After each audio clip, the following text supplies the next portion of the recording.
السلام علیکم حضرات، میں آج جناب محترم خالد ندیم بدایونی صاحب کے سامنے نعت پاک پڑھنے کی جسارت کر رہا ہوں، ان سے اجازت لیتے ہوئے کہ شاہ بطحا کے کرم کی جب نظر ہو جائے گی، شاہ بطحا کے کرم کی جب نظر ہو جائے گی، خود بخود آسان محشر کی ڈگر ہو جائے گی، خود بخود آسان محشر کی ڈگر ہو جائے گی۔ حسن مطلب ملاحظہ کریں کہ جب میرے حالات پر ان کی نظر ہو جائے گی، جب میرے حالات پر ان کی نظر ہو جائے گی، میرا دعویٰ ہے امیدوں کی سحر ہو جائے گی، میرا دعویٰ ہے امیدوں کی سحر ہو جائے گی۔ شعر ملاحظہ کریں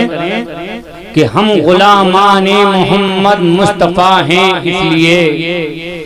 ہم غلامان محمد مصطفیٰ ہیں، اس لیے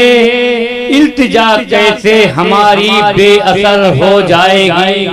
التجا کیسے ہماری بے اثر ہو جائے گی۔ اگلا شعر ملاحظہ کریں، میری بخشش کا سبب بن جائے گی رب کے حضور، میری بخشش کا سبب بن جائے گی رب کے حضور، یاد طیبہ میں ذرا جو آنکھ تر ہو جائے گی، یاد طیبہ میں ذرا جو آنکھ تر ہو جائے گی۔ اگلے شعر ملاحظہ کر لیں،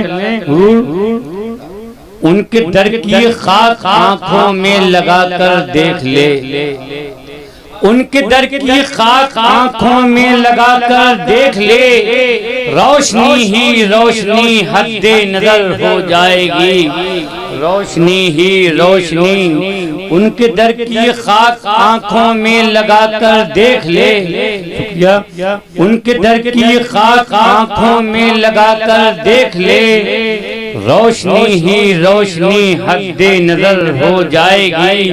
روشنی ہی روشنی حد نظر ہو جائے گی۔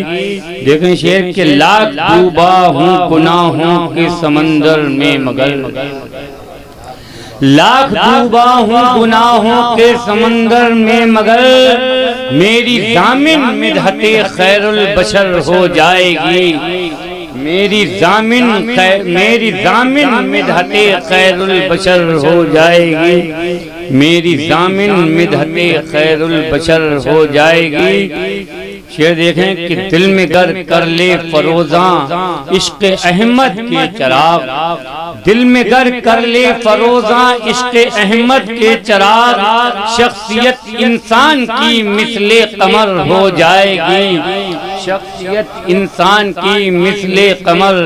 دل میں گر کر لے فروزاں عشق احمد کے چراغ،